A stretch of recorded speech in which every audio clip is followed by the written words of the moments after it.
So, I'm struggling to get out of bed this morning. It's raining, and that does not help my mental state that I'm already struggling with. So, to force myself to get out of bed, we're gonna go and try a new recipe. I need to go feed my starter, and figured let's use the discard and make some crackers because the kids loved the last crackers I made. So, I'm gonna try out a new recipe. So, y'all come with me. So the first thing I'm going to do is weigh out my discard. This recipe calls for 200 grams of discard, but I'm going to double it. So we're going to go with 400 grams of discard. So I have my scale here.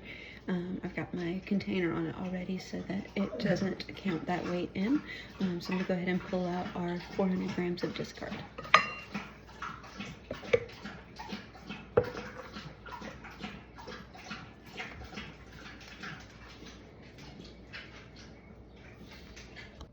So after weighing what's left of my starter, I actually need to discard a little bit more just because of the size of this container. I don't have enough.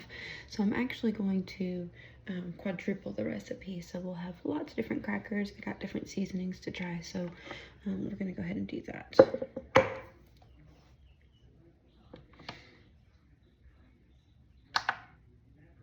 So let's do another 400.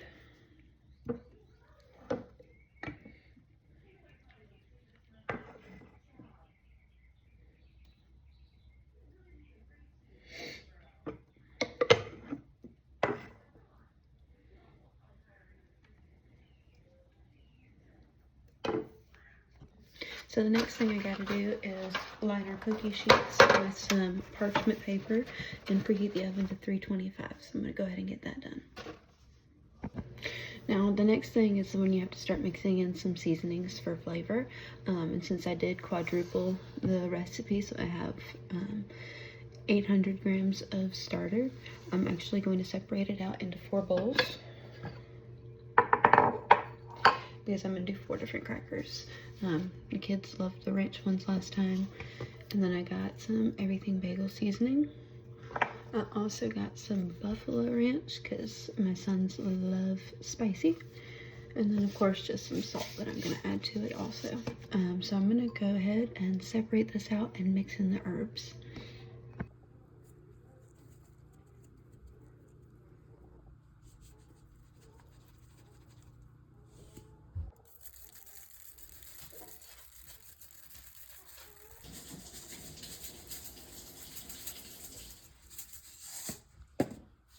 So now each of the bowls needs 2 tablespoons of butter melted. I could, I guess, just melt the whole thing and then portion it out, but I'm just gonna cut the 2 tablespoons and dump them in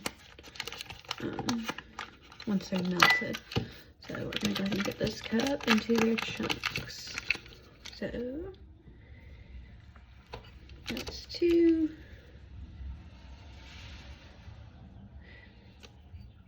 4, 6, 8. Okay, I'm gonna take these chunks, I'm gonna microwave it and melt it. So now that my butter's melted, I'm gonna go ahead and pour it in, and then I'm just gonna repeat the process for the other 3.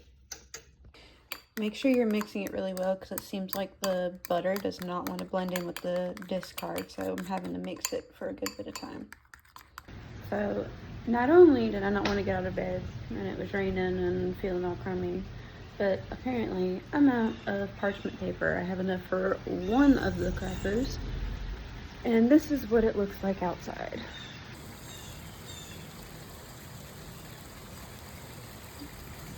I don't know if you can actually see the rain, but it is pouring and the creek is rising. So the next thing it says to do is use an offset spatula to spread this on the parchment paper. I'm not really sure what that is. So we're just gonna spread it out. I mean, I have this spatula, but I don't know if it's an offset spatula. I'm gonna have to look that up. But we're just gonna pour it in the center.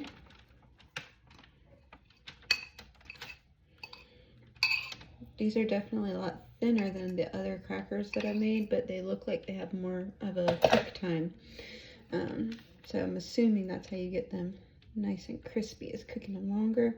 But I would also think it being so thin, because that's what you want it to be thin. Crackers, you don't want them nice and puffy, because my other one started to puff up a little bit. But I would think with this, it's going to be a little bit better. Maybe.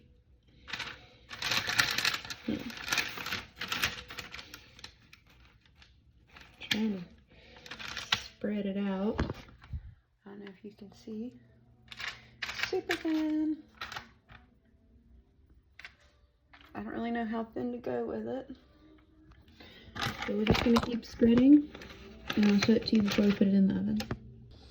Alright, so I try to spread it out nice and thin. One tidbit that I would say is make sure that this is kind of formed, because I struggled getting it to lay flat. So just make sure that your parchment paper is actually formed to the pan. So this is going in the oven now. Oven set at 325, and we're going to bake this for 10 minutes, and then we're going to store the crackers. So I do need to weigh my starter and feed it. So I'm going to go ahead and do that just for the sake of doing it. I don't know what I'm doing. I'm still learning this. I've had to throw away some starters because they did not pan out. This one is Vincent Van Gogh. So we're going to go ahead and feed him. I'm going to put him on my scale. It's not on. Set him up on my scale. Okay, and then I have to do some simple math that I normally use my phone for, so I will be right back.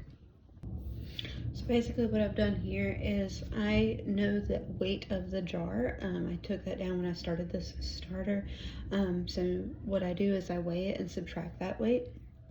And then I take whatever is left, I divide it in two, because I'm going to discard and throw away half of it, and then I'm going to feed the other half. Now, I did take a lot out of this to discard earlier, but it's still a lot. I've been producing so much discard because I started with too much of my starter when I first made it. So I'm trying to shrink it down a little bit without killing it. So what we're going to do now is I'm going to remove 266 grams from this, and then we're going to feed it 266 grams of water and flour. So I've gotten my weight down to 973 grams, which is what I wanted it to get down to. So now I need to feed it 266 grams of flour, 266 grams of water. So the way I do that is I'm going to take this off of here, and then I place a different container on here. Now, it's going to be weighing this container. I don't need the weight of the container, so I'm just going to zero it out so that it doesn't factor in the weight of the container. So then I'm going to go ahead and get some water until I get the weight of 266 grams.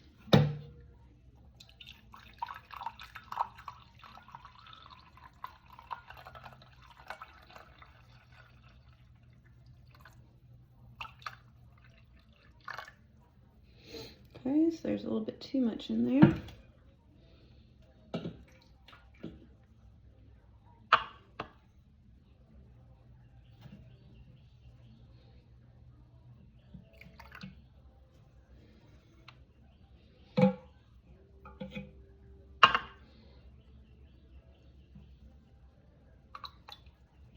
$2.66. Okay. Ooh, that is a little bit warm. I'm gonna let that cool off while I'm getting the flour situated too. I'm gonna do the same thing with the flour. I'm gonna put a cup on here, zero it out. I've been using bread flour to feed my starter. People use all different ones, so I don't know really what the best one is right now, but I've been trying different ones. So we're going to get 266 grams of this because we're doing a 1-1-1 ratio. So I want one portion of starter to match one portion of flour and match one portion of water. At least that's the way I understand it. I don't know. Maybe I'm wrong.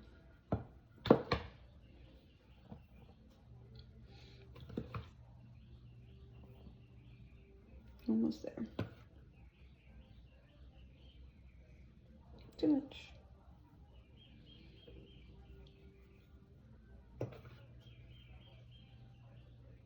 There we go. Perfect. Alright, so I'm going to go ahead and put my flour in first. I don't know if it matters which one you put in first, but I'm going to do my flour first.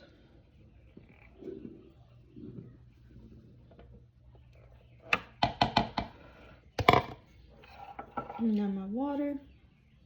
It's a little warm. I hope it's okay. We'll see. I don't really know what I'm doing. We're just trying. We're just making an effort here. Now I don't have a spurtle yet, so I use the back of a wooden spoon to mix it up and break it up.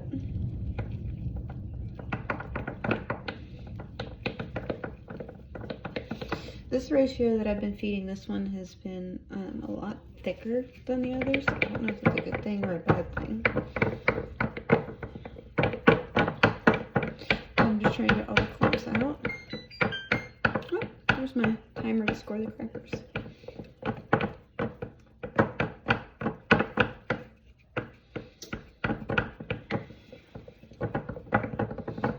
Alright, so once I feel like it's pretty well blended, I'm going to take my spatula, scrape it down, and try to clean the sides a little bit, but probably won't work very well.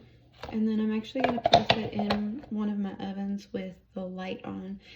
Don't turn the oven on, just a light in there, and it helps it to grow, especially if your house is kind of cold like mine is. So let's pull these out of the oven and score them.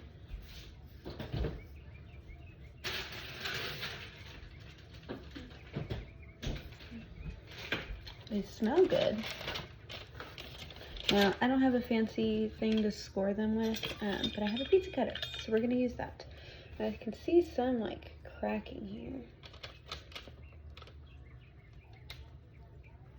I'm not really sure if this is right, but we're going with it. So I'm just kind of slicing it.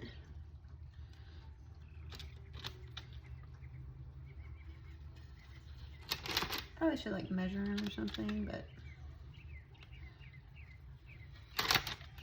I'm just going all in one direction, and then I'm going to switch into the opposite direction. I probably should get like a phone stand instead of trying to prop my phone up, but whatever.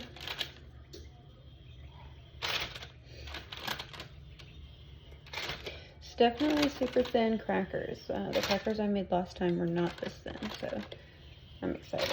These are the Buffalo Ranch ones.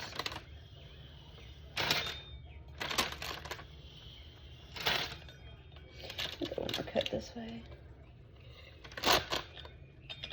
So now you're supposed to put them back in the oven until they're to your desired crispiness. It can be anywhere from 20 minutes to 50 minutes depending on your oven. So I'm just gonna let these bake, and then when they're done, I'll let you see them. Since I did get myself out of bed to do something today, I am rewarding myself with some coffee. I don't know if I'm supposed to shake this. I'm gonna shake it. I don't know if I'm supposed to, but we're gonna have some coffee, and maybe that will help us continue to wake up and want to be moving around today. Pull that tab off of there.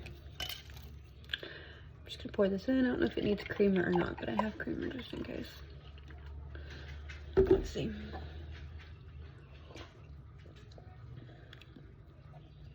Probably doesn't need creamer, but I'm gonna add it anyway because I like it.